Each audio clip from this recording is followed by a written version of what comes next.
The Laura Ingraham Show. In our constitutional republic is restored. And yet, as the day went on, it just seemed to become, in many cases, just a farce, either from the Democrat side or even in some cases from the Republican side. And we were asked about this last night on Special Report, and there was a moment where we were talking about all this, and Mara Liasson said, well, maybe people are thinking maybe he could be someone like a Souter, Gorsuch. And I said, he better not be. Better not be after all these assurances we're getting. My brother Scott asked if you've ever worn gym shorts and a tank top under your robe. Senator, on that one, we have what's called the Fifth Amendment, which is part of the Bill of Rights as well, and which, of course, protects the right not to self-incriminate. So I might have to exercise my rights under the Fifth Amendment to that one. That is a good answer. From Hollywood, almost live, it's The Gong Show. Oh, my goodness. Chuck Barris, Gong Show host, creator of the Newlywed Game, the dating game. A lot of people think he was the ultimate creator of reality TV and the beginning of the sexualization of the culture. Well, perhaps. But he's dead at age 87. And I don't know, all these news stories seem to converge. The Gong Show. When do you hit the gong? The gong meaning not working. The performance isn't working. The performance of Al Franken, who tries to outdo Gorsuch in his questioning. Yesterday, I decided that I can do a pretty good Al Franken impersonation. You know, I'm not a lawyer, but I've been here for like 8 years, and I think a lot of this stuff is just really common sense, Judge Gorsuch. Look, I'm not a lawyer, but I've been on this committee, and I've paid some attention. So I know that what you're talking about here is the plain meaning rule. Here's what the rule means. When the plain meaning of a statute is clear on its face, when its meaning is obvious, courts have no business looking beyond the meaning to the statute's purpose. And that's what you used, right? That's what was argued to us by both sides, Senator. But that's what you used. Yep. Both sides argued that the plain meaning supported their interpretation. And you used it to come to your conclusion. He's trying to match wits with a sitting circuit court judge on constitutional law, thinking he has him on this point of plain meaning, the plain meaning rule, when in the case that Franken was talking about, actually both sides made the point about the plain meaning rule, so the point he was raising really didn't make any sense. But both sides. But the plain meaning rule has an exception. When using the plain meaning rule would create an absurd result, courts should depart from the plain meaning. It is absurd to say this company is in its rights to fire him because he made the choice of possibly dying from freezing to death or causing other people to die, possibly by driving an unsafe vehicle. That's absurd. Al Franken doesn't understand the role of judges. He actually thinks the role of judges in the appellate court is to be the primary trier of facts or to make up new law that doesn't apply to a particular case. But this is why these hearings end up being a total farce. Gorsuch is sitting there for 11 hours. The Democrats, well, they think that they are going to score political points in a hearing that's supposed to be about the role of the judiciary. And time again, they not only didn't score political points, they just look like absolute idiots. The 5 dumbest questions put to Gorsuch is a piece written on LifeZette. And I don't know how the LifeZette writers came to only find 5 of these questions. Dick Durbin. Well, he employed the classic guilt by association tactic We have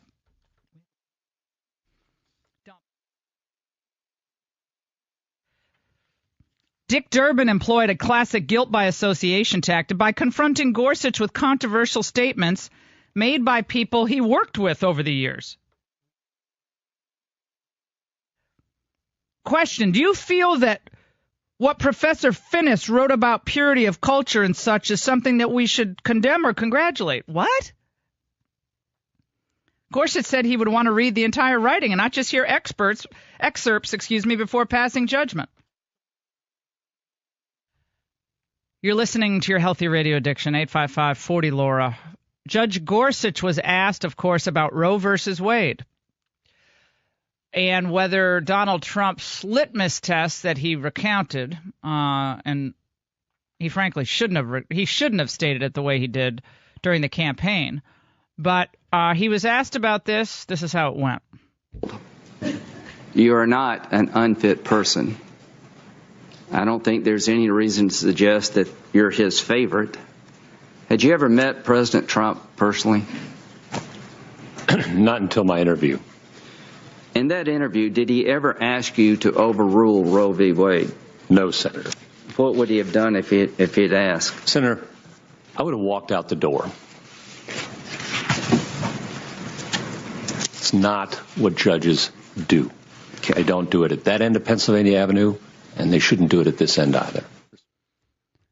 Well, that was planned. That was a planned answer and question by Lindsey Graham, and it was a little dramatic answer by Gorsuch. I don't think he had to go that far at all. I just don't think it. By the way, the big story today is, of course, whether Donald Trump is going to be able to get this health care reform bill, which is supposed to be repealed and replaced, passed. Tomorrow's the big vote in the House. My sources on Capitol Hill tell me they do not have the votes. He went up on Capitol Hill yesterday, tried to twist some arms, but it's unlikely at this moment that they have the votes to pass this.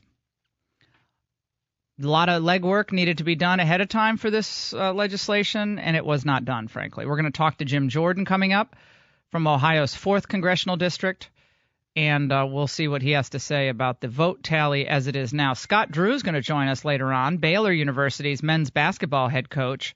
Baylor's going to the Sweet 16, and Baylor, of course, is known for its brilliant coach and also for their coach's faith and how faith has a role in the basketball arena. And we're going to hear from the coach on that. Eli Lake's going to stop by. Raymond Arroyo, we hope, is going to stop by and talk to us about this going back to the newlywed game, going back to the dating game, thinking about these old iconic 60s and 70s television shows. And looking back on it, at the time they all look so innocent now, and the dating game was hilarious. I've got to say, it was hilarious. And they tried to do iterations of it. You know, they did some remakes of the dating game decades later, and they were all lame. But the one that was hosted by Jim Lang, again, that Chuck Barris actually produced and created, it was the first of its kind in television. And you had a woman or a man who was basically interviewing 3 men or women. That was before the big push for LGBTQ. So it was a woman interviewing 3 men or a man interviewing 3 women. Today it would be very different. But they were just asking a series of questions and listening to we couldn't see what they look like. So it was kind of like the early version of The Voice for dating, though, where you can't see what the people look like. And a lot of famous people ended up doing it. Farrah Fawcett was a contestant on the dating game. Other people who ended up becoming big stars. But did you guys watch it? And did you I was little when I watched the newlywed game, and it was a little racy back then. I mean, when they used things like when we make whoopee, that was like a big deal back then to say that. And a lot of people looking back on it say that was the beginning of the sexualization of, entertainment. And especially television entertainment. And that might be a little overstated, but they were really fun shows. But they got a little racy at the time. And I remember watching them going, well, what does that mean? You're listening to your Healthy Radio Addiction. 855-40-LAURA. Memory Lane, walking down Memory Lane with Chuck Barris as the Gong Show continues on Capitol Hill. The Gorsuch hearings and the health care reform debate. Jim Jordan's going to stop by. We have a lot more to get to. And new news from Rockville High School in Maryland, where parents continue to be outraged about the rape of a 14-year-old girl at the hands of at least one illegal immigrant. I think it's two illegal immigrants, one from El Salvador, one from Guatemala, one who was detained at the border and released. In other words, he was a dreamer until he turned one young woman's life into a nightmare. 855-40-LAURA. That's where it should have started, right? Somebody said, it's Neil Gorsuch said, we shouldn't criticize the judges. So why? Why can't politicians criticize judges? I don't understand that. Politicians cannot criticize judges. I think that is preposterous. Judges strike down laws, implicit criticism of the way the legislature works. Judges strike down executive actions, implicit criticism of the way the executive branch works. So the executive branch in Congress should be deaf, dumb, and blind when it comes to judicial overreach. You know, I think the point about like personal insults, that's fine. I think he's right about that if that's what he's referring to, Gorsuch. But this idea that judges are sacrosanct and they can't ever be criticized, Donald Trump is absolutely right about that. The decisions in the Ninth Circuit, in Hawaii and in Washington State were travesties, citing cable news comments as legal findings and legal justification. It's a total and complete embarrassment. And he's absolutely right. 855-40-LAURA. Let's go to Kim in Michigan, line 5. We got a lot of calls on the board. I'll tell you something. This Neil Gorsuch better turn out to be a good justice because we got a lot of people trotting him around saying, oh, he's the best thing since sliced bread. I talked about this on the special report panel last night. He better turn out to be great. Better turn out to be a phenomenal judge because we've heard a lot about how great he is, and he better be. Because there were other judges they could have gone with who we knew were phenomenal. And I'm hoping for the absolute best from Neil Gorsuch. I think he did a really good job for the most part yesterday. But there better not be evolving in the in the Supreme Court building going on with them. We've seen enough evolving from John Roberts and people like David Hackett Souter and Anthony Kennedy. Let's go to Kim. Go ahead, Kim. Well, thank you so much for your program. I ask people to listen to the Laura Ingraham program, and God bless you for telling the truth. And I just have two quick questions. How can people believe in mercy when they don't live by the law and they're trying to make exceptions for illegal aliens who they're violating everybody's constitutional rights? Right. Well, that's a great point. I mean, I think that we've seen these horrific crimes being committed all across the United States. Donald Trump was castigated for raising the issue of criminality and illegal immigration when he announced his run for the presidency. How many days and weeks and months did they go after him for that comment about rape? Turns out, you think he's closer to the truth than these other people covering up for the illegal aliens? Congressman Jim Jordan in the Freedom Caucus's opposition to what's called the repeal of Obamacare. Don't go away. I don't see how they put Humpty Dumpty back together again now. Maybe they can, maybe they can't. We'll see. The vote's tomorrow. Joining us now.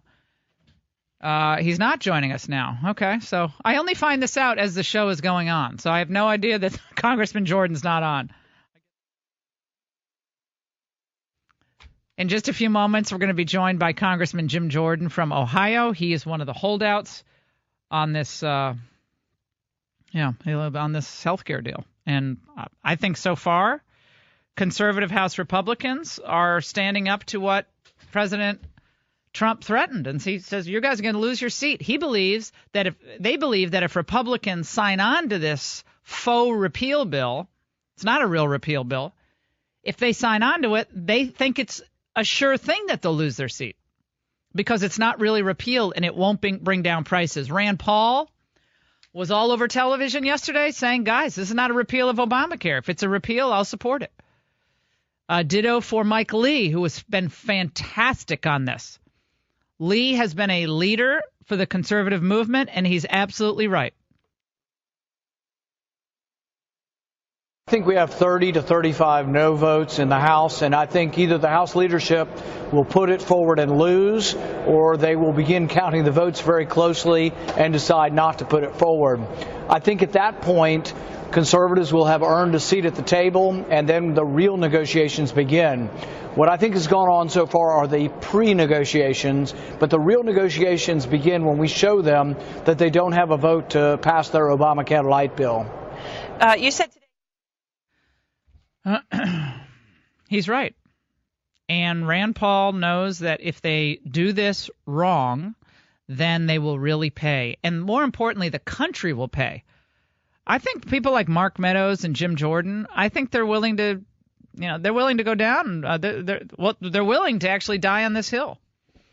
And I think Donald Trump probably didn't help himself when he got down the tweeting road a couple of weeks ago and wasted the last 2 weeks on the did Obama personally order a wiretap or not story. And that just, I think, caused a lot of distraction. And unfortunately, that distraction did not do anything to help the health care bill. Conservatives say they have the votes to block the bill. Do you think Paul Ryan will actually put this vote to the floor? If they don't have the votes, they're not going to call the vote. Jim Jordan from Ohio, Congressman, Freedom Caucus member, joins us now, Ohio's 4th District. Congressman, great to have you with us. How are you? I'm doing fine. Great to be with you, Laura. So the president came to Capitol Hill yesterday. Yep. In your estimation, how many minds were changed in that room from a no vote to a yes vote after the Trump visit? Well, I mean, who knows? But what I do know is that there aren't enough votes to pass this thing because it's just not a bill that repeals Obamacare. It's not a bill that lowers premiums. It's not a bill that unites Republicans. Every major conservative organization in the country is opposed to this thing, and a bunch of conservatives in the House, and maybe just as important or as important, a bunch of conservatives in the Senate.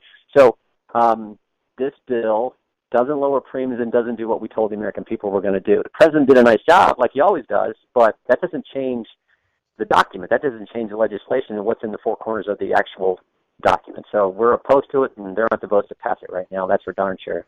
Well, if the concern is, and one of my sources, one of your colleagues told me yesterday, the concern is that the mandates are still in the legislation, that the type of coverage that has to be in various plans, that's still in, and the under 26 is still in.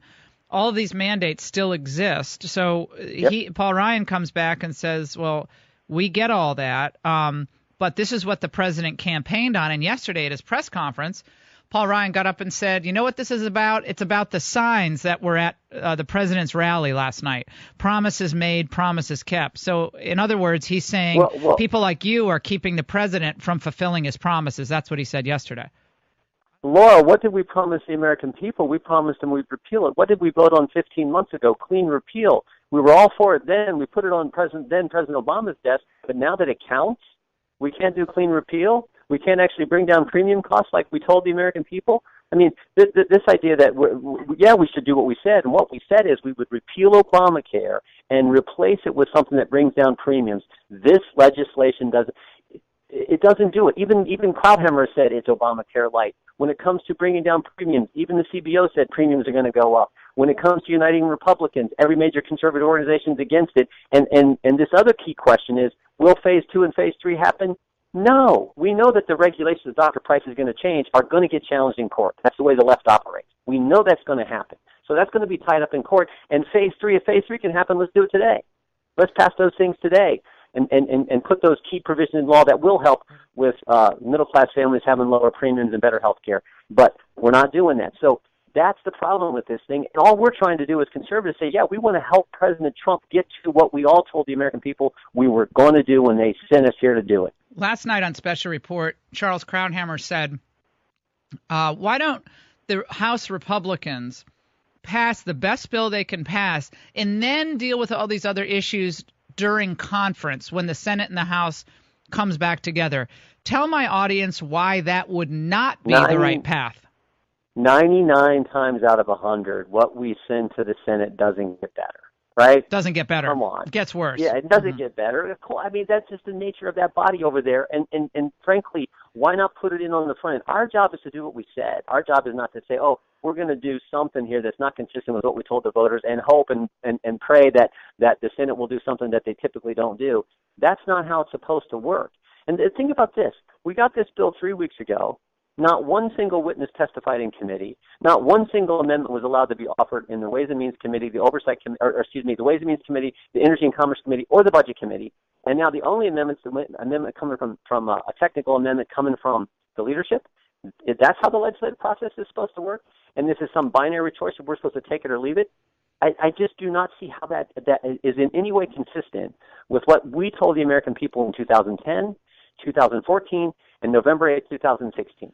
That is not consistent with what we told them. And that's what we're fighting for. Another thing that was slightly confusing to me, and maybe you can clear it up, which was also said last night on Special Report, is that the bill that you all passed in 2015, I think Mara Eliason said this, was also not a completely clean repeal. To what was she referring?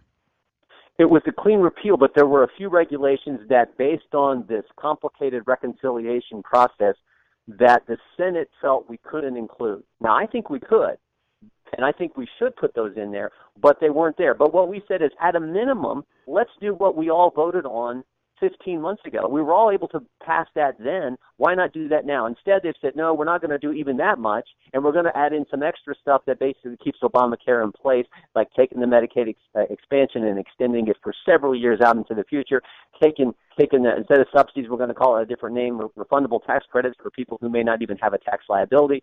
And we're going to say, instead of this mandate, we're going to put in this 30% surcharge, this 30% penalty. So they keep the same basic structure. That was not in our 2015 bill. But I would be more than happy to take that 2015 bill and add in those few regulations that weren't included in that reconciliation bill we sent there 15 months ago. I'm fine doing that now if we want to push it. And I think we should, because that's what we told the American people. So, again, my listeners understand this. The White House seems to, at least this is what my reporting tells me, they seem to have given an inordinate amount of authority and running room to Paul Ryan on the health care issue. And for to a large extent, they were hands off on how the actual repeal bill and the follow-on pieces should be crafted. Is that correct? I mean, this is the bill developed by House leadership, plain and simple.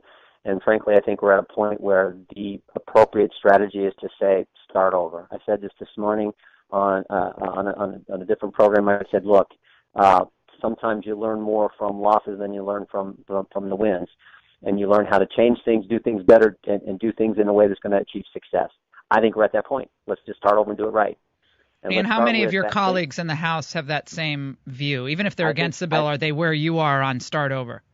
I think that number is probably growing. I really do. Now we'll see, and we still got time to negotiate and substantively change this thing. But I think it may be the best. I mean, my background is wrestling, and like I said, sometimes you learn more when you lose, and you learn from the wins. And maybe this is one of those times where we got to just say, you know what? Let's redo this. Let's do it right. And let's get together and let's make sure we're doing what we told the American people we were going to do.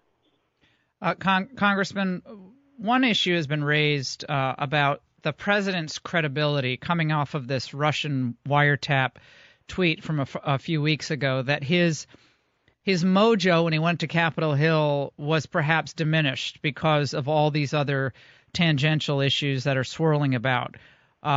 Is there any truth to that understanding? No, I don't think so at all. And I mean, I got to, this, Laura, the president, when he is in front of a group, does a great job. And I thought he handled himself very well yesterday. I'll be honest, he got us laughing. It was, he talked about a number of different things.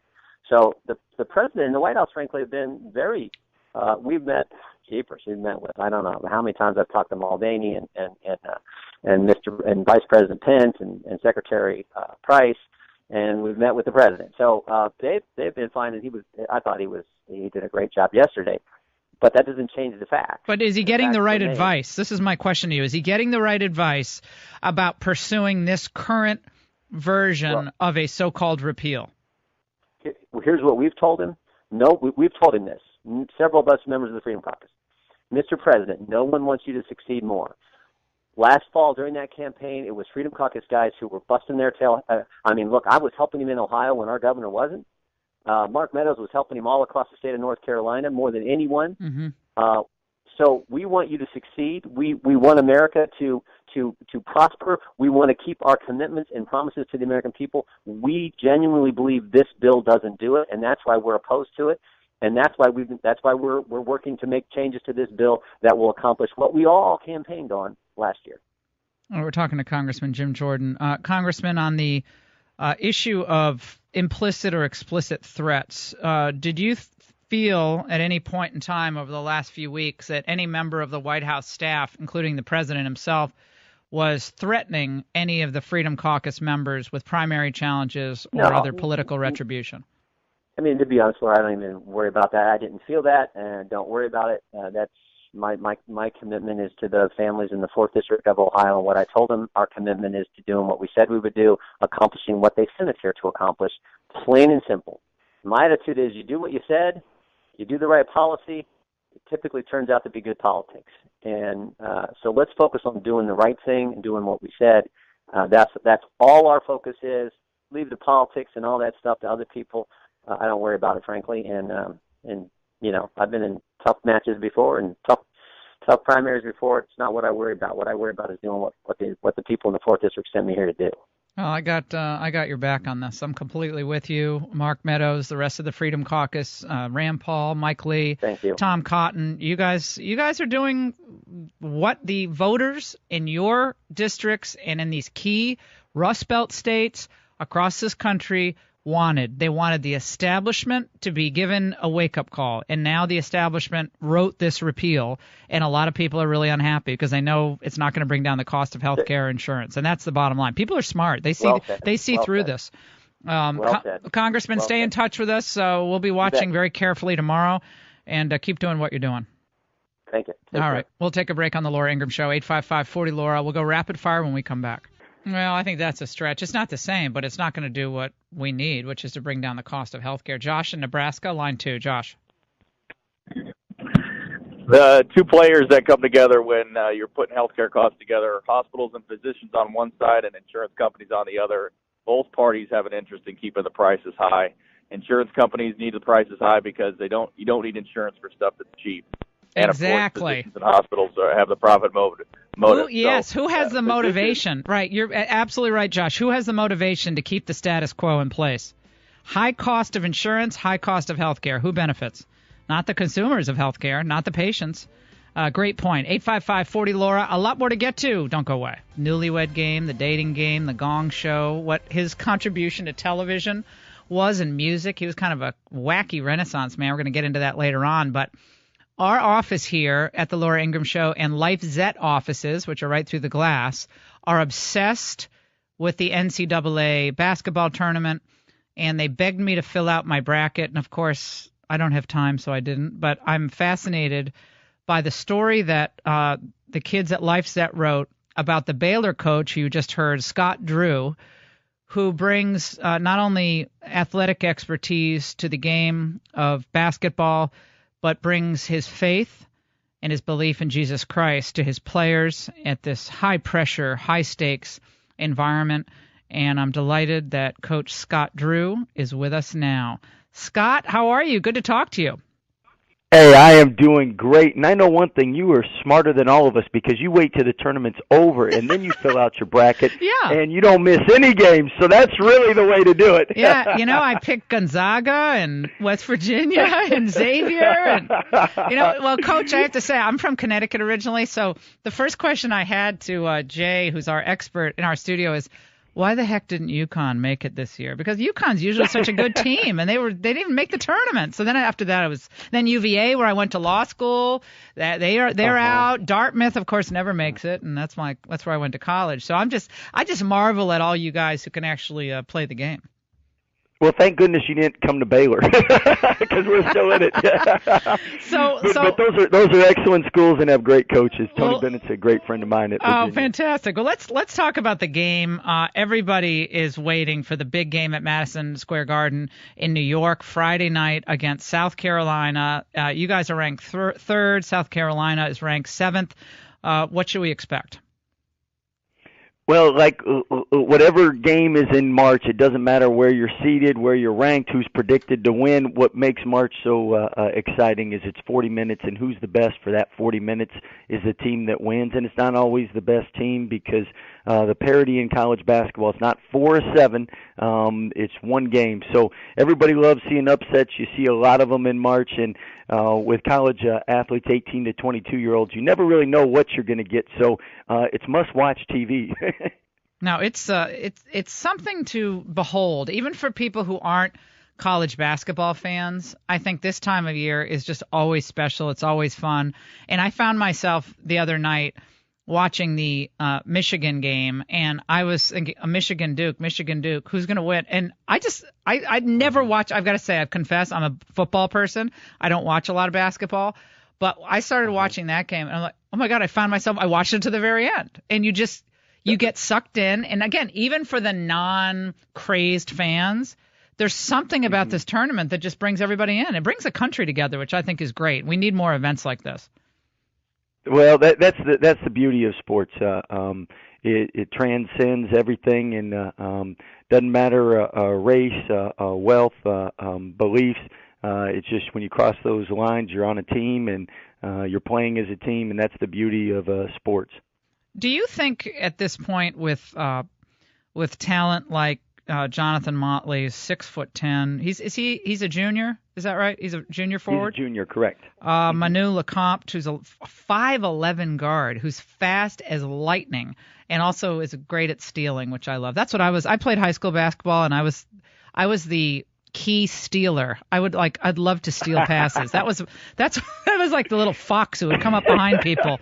They'd be dribbling down. You're athletic. That's great. Yeah, so I would steal it from behind. But Manu is unbelievably fast. I love it when the shorter guys are among the best players.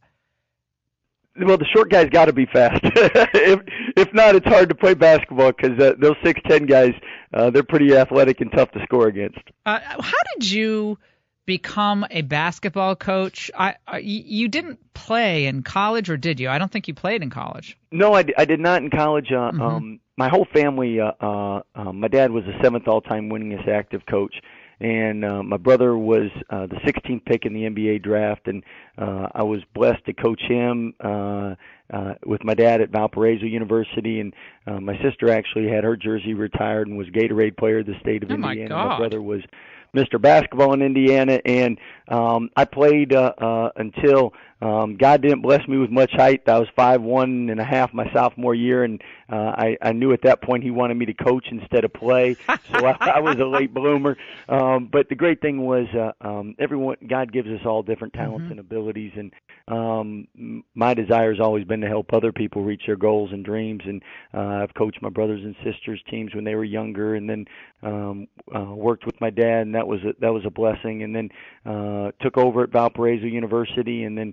came down to Baylor, and we've been here for 14 years. And unbelievable. Had a lot of success, had a lot of great players, and because of that, been able to, in the last 10 years, we've been ranked in the top 25, and been able to do a lot of things that a lot of schools aren't able to, and so that especially at a school like Baylor University. It's the largest Baptist school in the nation. It's a great platform, and us and the women are still alive. One of 4 teams to have the men and women's basketball teams in the Sweet 16 for both events, so that's awesome. We're talking to Coach Scott Drew of Baylor University. The Sweet 16, they'll be playing South Carolina on Friday night in New York at Madison Square Garden. Coach, you came into this program at Baylor in 2003 on the heels of what was a horrific series of events for the team. We had one teammate murder another. Morale was low. People were wondering where had this program gone wrong. How did you turn the situation from tragedy and criminality to eventually inspiration and motivation? Well, as you know, when you first get to a new job, there's so much to do that you really don't have time to look in the past. And at Baylor University, there's so many good people and so many positives. And one event doesn't define a university, a state, a school, or anything.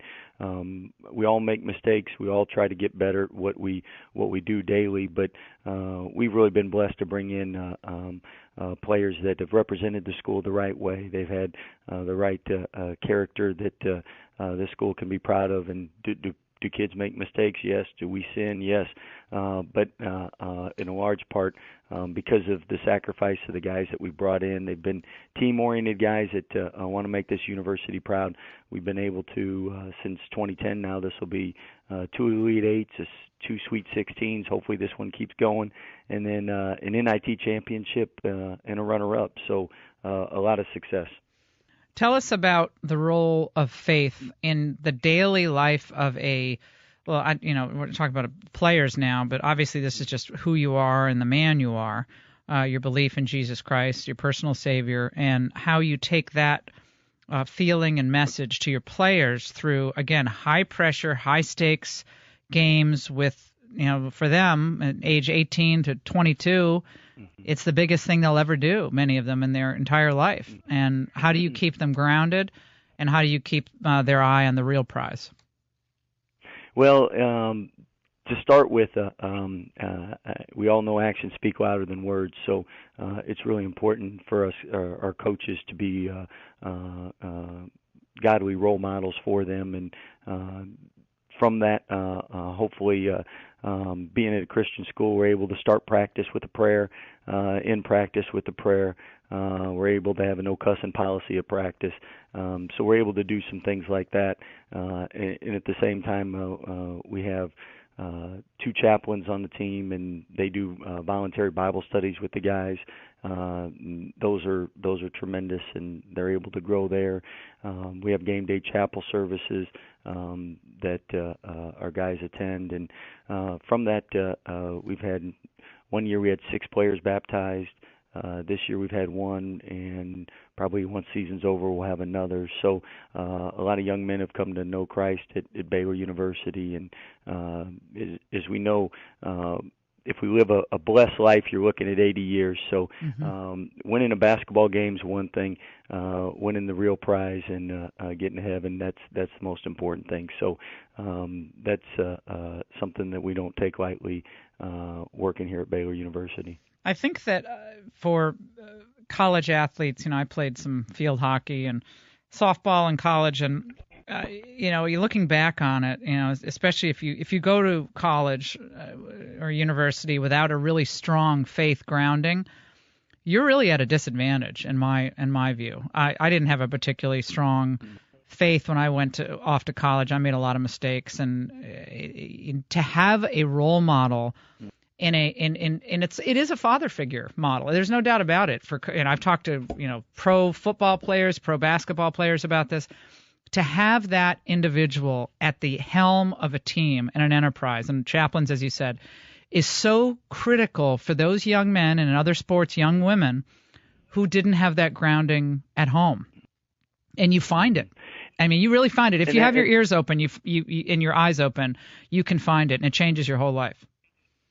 Well, and that's where, as we know, the first time you're on your own and you're away from home, I really agree with you as far as the support in your life, as far as the coaches and mentors and the adults. But I think it's even more important that you have a good culture with the team, because at 12 o'clock at night, at 1 o'clock at night, they're not with us. We're home with our families and hopefully sleeping if we're lucky.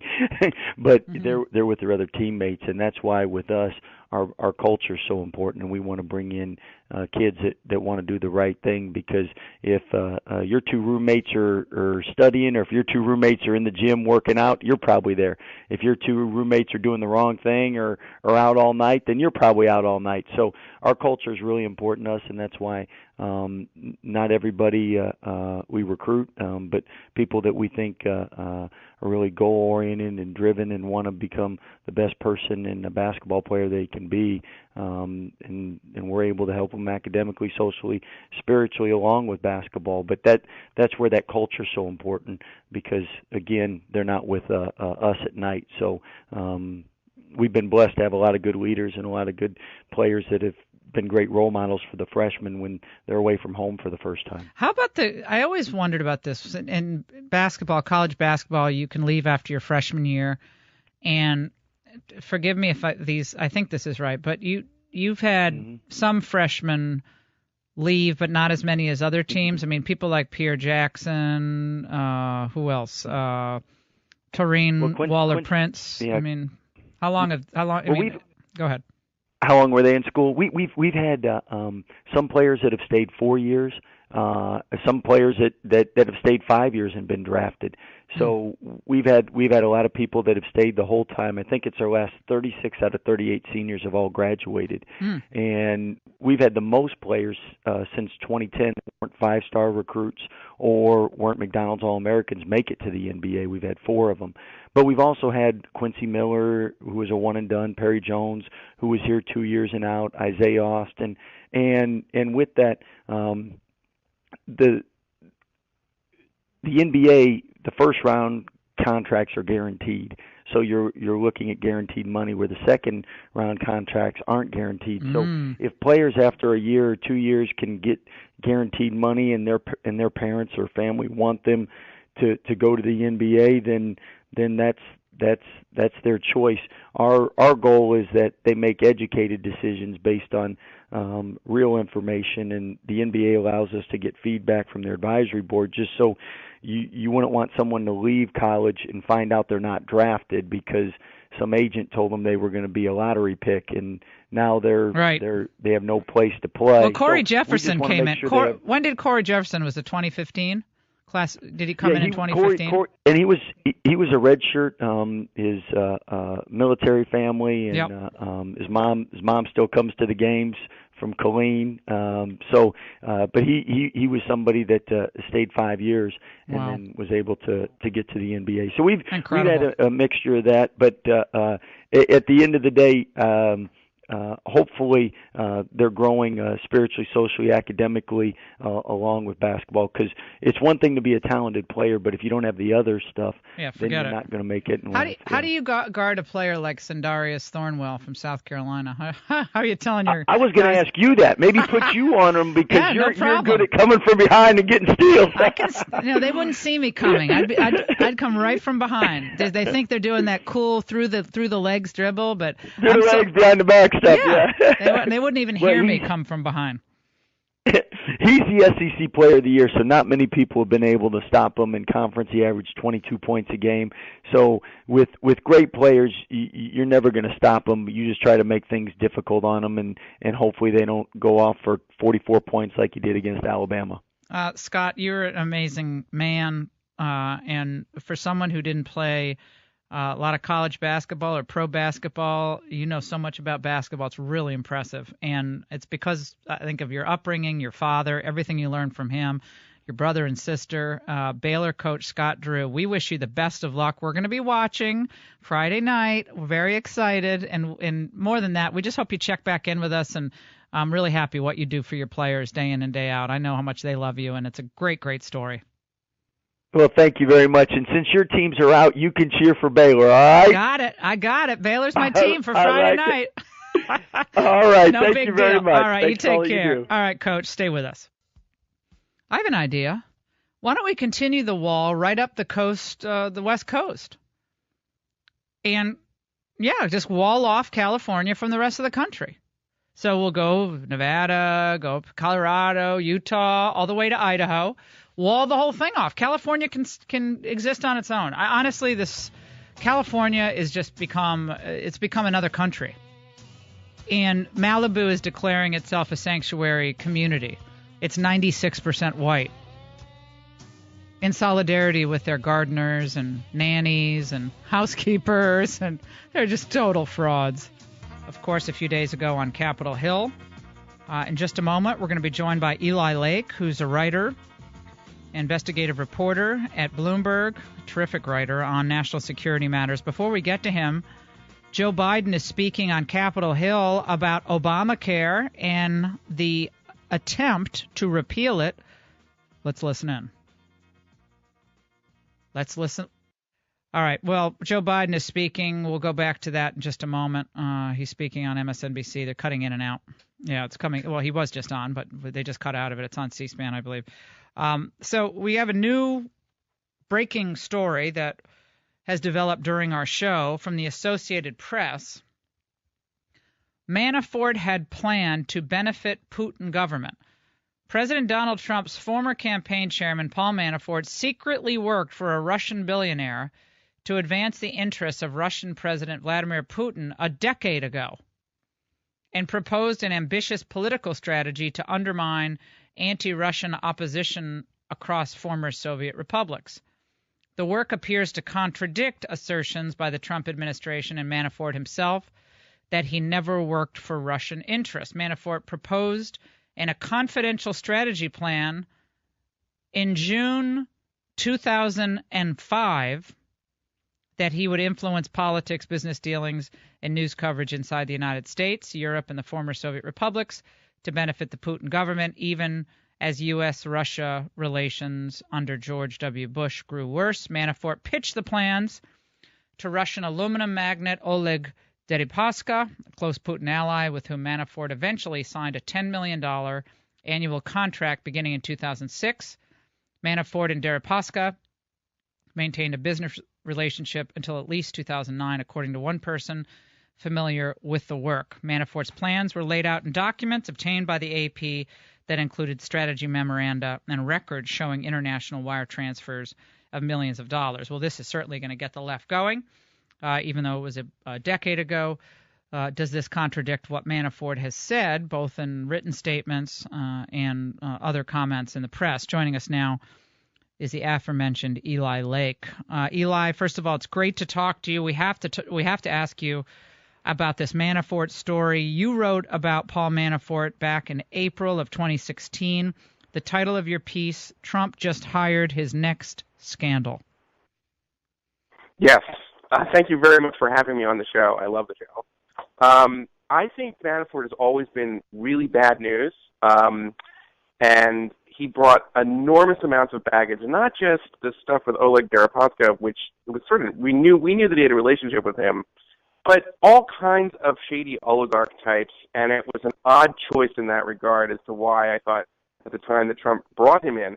But it should be said that it was a short tenure for Paul Manafort. As you remember, we were all living, we were all watching all this, and he was, I think, basically let go, over the summer. I think it was either late July or in August, when it became untenable because his name had showed up in what appeared to be sort of a list of people to pay off among the former effects of Viktor Yanukovych, who was the Ukrainian president who he helped elect way back when, I think in 2011.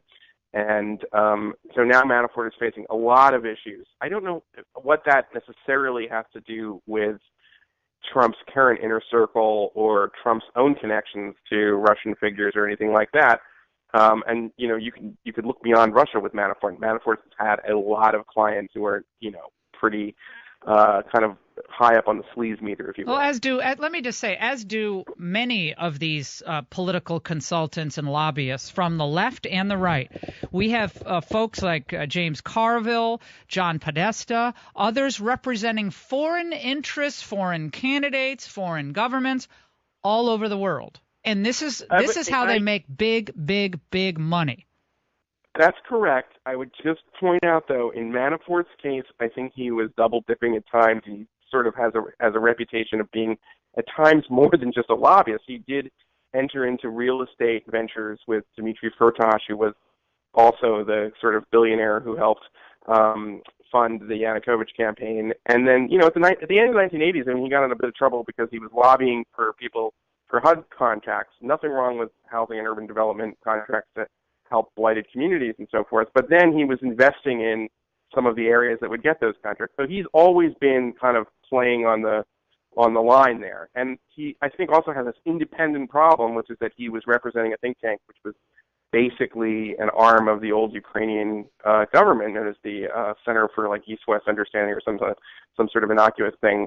And he did not register as a foreign agent for that, and that's going to deal with him as well as, I think, potentially people in the Podesta group who also took that client. So, he's got a lot of issues. We'll see how much it kind of relates to Trump. Yeah, his comment after the AP piece came out was actually included in the NBC piece that followed on.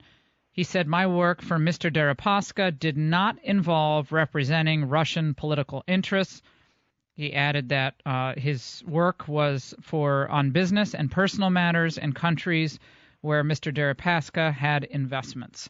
So that was what Paul Manafort said. I just want to point out one thing about the story. Mm-hmm. We are now dealing with substantive allegations that should be troubling to everyone, as opposed to Jeff Sessions may have had a meeting with the Russian ambassador, which would have been totally normal, or Mike Flynn had a phone conversation, less than a month before he became national security advisor with the Russian ambassador and didn't remember every detail of the conversation. That, to me, is faux scandal. It's fake stuff that is not really anything other than, just sort of feeding a bunch of innuendo. This is pretty substantive. If he was working on behalf in some way of trying to burnish the Kremlin's image in the United States and did not register as a foreign agent in that respect, that's a serious issue. Right, but what does that have to do with Trump, other than Trump having bad judgment and having hired him? That's absolutely right. He had the bad judgment, in my view, to hire him. He was then fired. It was a pretty the campaign moved pretty quickly through a lot of people, through its chiefs and so forth, until it finally settled on the troika of, I guess, Bannon and Kellyanne. Mm-hmm. You know all the sort of inner details better. But I'm just saying this is a substantive issue that deals with Manafort. It is, I think, in a different category of how many times did you meet the Russian ambassador at the Republican convention, which I always thought was sort of a non-story.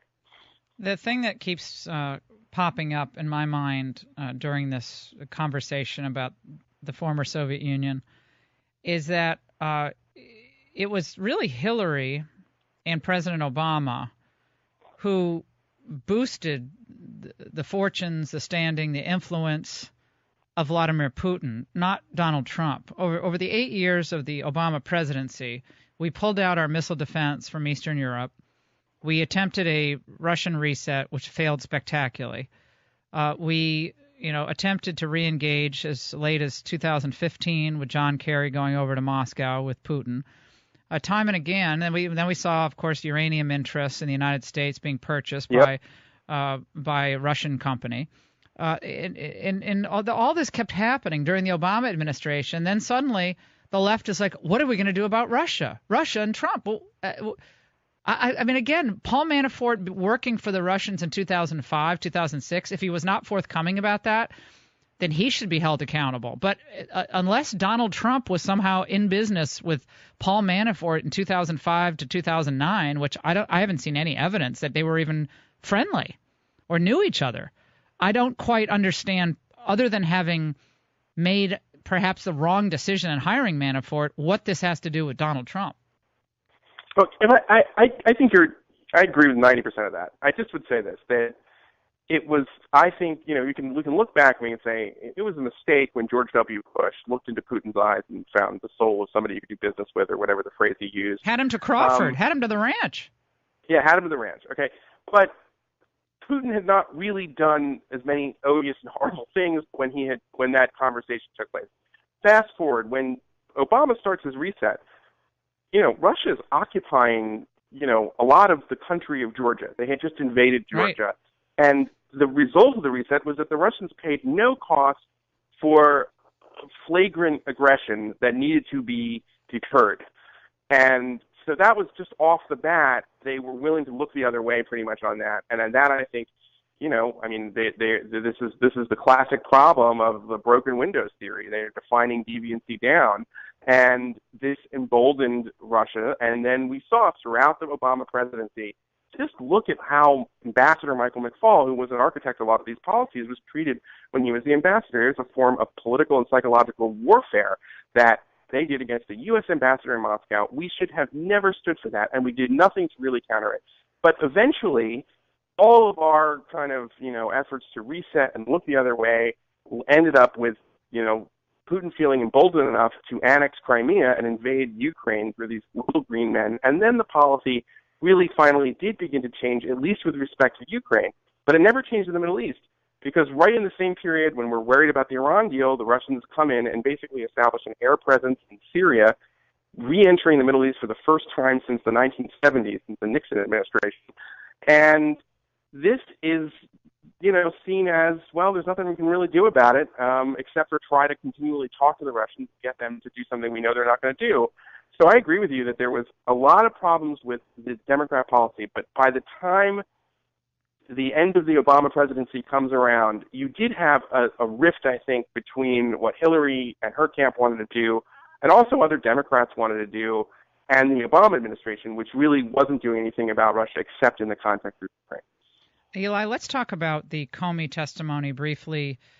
The left really seized on his comment that we bumped in with, that we've seen no evidence of wiretapping of Trump Tower. But is it as simple as that, given the fact that we now know that the FBI under Obama was investigating the opposition party during a heated campaign season, and again we learn had not, as is customary, informed Congress about it. For whatever reason, decided not to inform the intel leaders and the relevant congressional committees until a couple of days ago.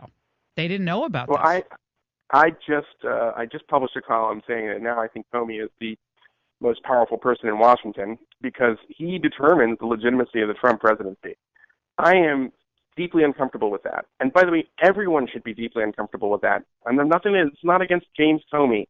We don't like it when the FBI director is that powerful. The last time we remember that is J. Edgar Hoover, when he was able to, at times, we think, maybe blackmail sitting presidents. I mean, I'm not saying that Comey can do that, but he has found himself in this position where he's far more powerful than we would like him to be.